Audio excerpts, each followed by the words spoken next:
अगर आप चाहते हैं लोग आपकी इज्जत करें, आपका सम्मान करें, लोग आपके जैसा बनना चाहें, आपसे प्यार करें, तो इसके लिए आपको अपनी नज़रों में ऊपर उठना होगा। आपको ऐसा बनना होगा कि आपको खुद अपने आप से प्यार हो जाए। क्या ऐसा बन पाना संभव है? बिल्कुल संभव है, क्योंकि ज़रूरी सवाल यह नहीं कि लोग आपके बारे में क्या सोच रखते हैं। ज़रूरी सवाल यह है कि आप अपने बारे में क्या सोचते हैं। इन वीडियोस के द्वारा, इन कहानियों के द्वारा मेरा मोटिव बस इतना सा है कि मैं आपके गलत बिलीफ सिस्टम को बदल सकूं। एक बार गौतम बुद्ध भिक्षाटन के लिए एक गांव में पहुंचते हैं। वहां एक स्त्री बुद्ध से पूछती है, आप तो किसी राजकुमार की तरह दिखते हैं, आपने युवा अवस्था में गेरुआ वस्त्र क्यों धारण कर लिए? उस स्त्री की बात सुन बुद्ध कहते हैं, मैंने 3 प्रश्नों के उत्तर ढूंढने के लिए संन्यास लिया है। वह स्त्री बुद्ध से कहती है, कौन से 3 प्रश्न? बुद्ध कहते हैं, हमारा शरीर युवा और आकर्षक होता है, लेकिन यह वृद्ध होगा और फिर अंत में यह मृत्यु को प्राप्त हो जाएगा।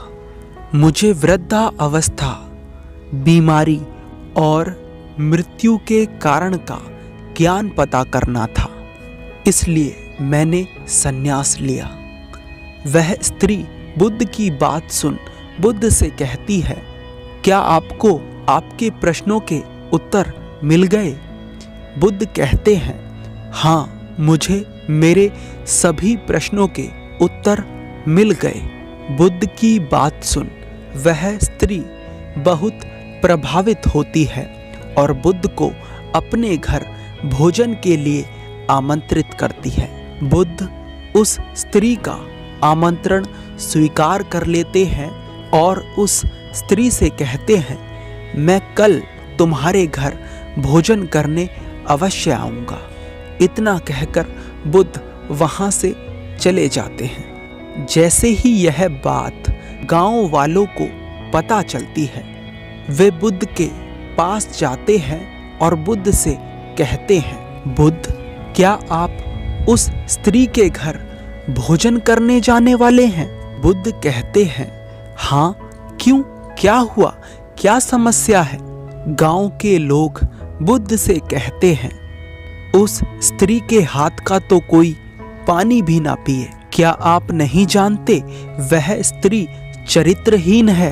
बुद्ध गांव वालों की बात सुन उन लोगों से कहते हैं, अच्छा ऐसा है तो मैं वहां बिल्कुल नहीं जाऊंगा, पर तुम मेरा एक काम करो, तुम्हारे गांव में जो सबसे समझदार व्यक्ति है उसे लेकर मेरे पास आओ।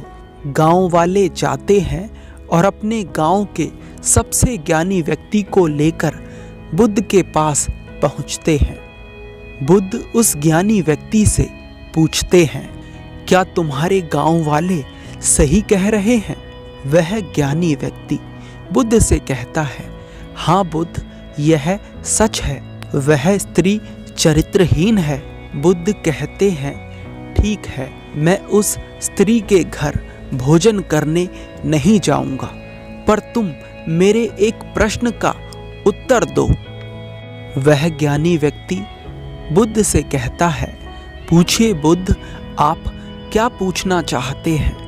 बुद्ध कहते हैं, तुम्हारे पास कितने हाथ हैं?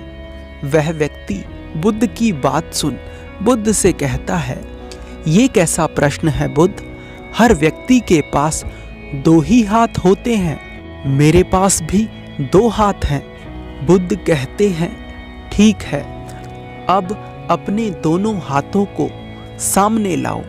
बुद्ध की बात मान वह ज्ञानी व्यक्ति अपने दोनों हाथों को आगे कर लेता है। बुद्ध कहते हैं, मान लो तुम्हारा सीधा हाथ वह स्त्री है और तुम्हारा उल्टा हाथ गांव वाले हैं। वह ज्ञानी व्यक्ति बुद्ध से कहता है, ठीक है, मान लिया। बुद्ध कहते हैं, अब अपने दोनों हाथों से जोर जोर से ताली बजाओ। वह ज्ञानी व्यक्ति ऐसा ही करता है। बुद्ध कहते हैं, अब रुको और मुझे बताओ कि यह ताली जो तुमने बजाई यह किस हाथ के कारण ज्यादा तेज बजी।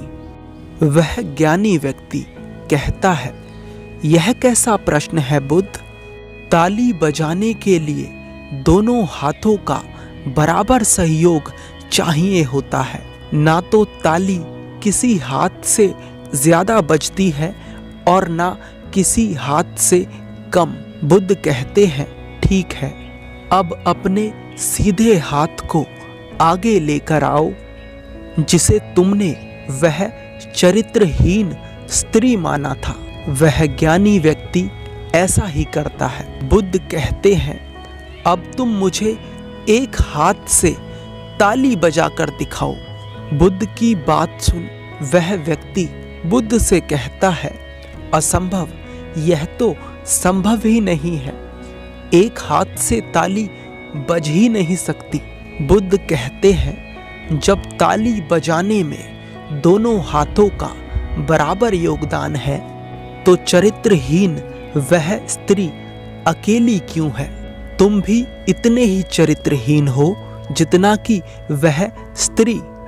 जब तक कोई किसी के चरित्र पर दाग लगाने वाला नहीं होगा, क्या तब तक कोई स्त्री चरित्रहीन हो सकती है? पर समाज के कहने का ढंग देखो, स्त्री तो चरित्रहीन हो जाती है, पर कोई भी उस पुरुष को कुछ नहीं कहता जिसके कारण वह स्त्री चरित्रहीन हुई।